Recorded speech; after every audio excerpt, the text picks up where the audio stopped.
నేను చిన్నప్పటి నుంచి వింటుంది కోనసీమలో కాపులకి సెట్టి బల్జీలకి పడదు, కృష్ణా జిల్లాలో కాపులకి కమ్మవారికి పడదు, భీమవరంలో కాపులకి క్షత్రియ కులాలకి పడదు. ఇలా ప్రతి చోట చెప్తా ఉంటే నేను వచ్చి సాధించగలిగింది ఏంటంటే, నేను కనకరాజు సూరి గారు ఇలా కూర్చొని నిలబడి ఉంటాం. భీమవరం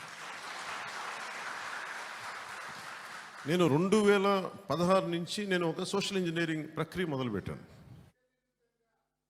ఇద్దరు సెట్టి బల్జీలకి కాపులకి పడదు పడదు పడదని ఏంటంటే అసలు ఎందుకు పడాలి, ఎందుకు ఇబ్బందులు ఉంటాయి వీళ్ళందరికీ ఆలోచించి ఎందుకంటే నాకు ఒక అదృష్టం ఏంటంటే సినిమాలో ఉండటం వల్ల నాకు అన్ని కులాల్లో అందరు అభిమానులు ఉన్నారు. పచ్చబొట్లు పొడిపించుకునే అభిమానులు, గుండెల్లో పెట్టుకునే అభిమానులు.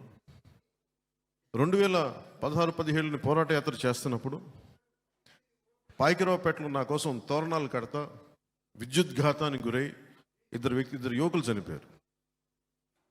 నేను పరామర్శకు వారి ఇంటికి వెళ్తే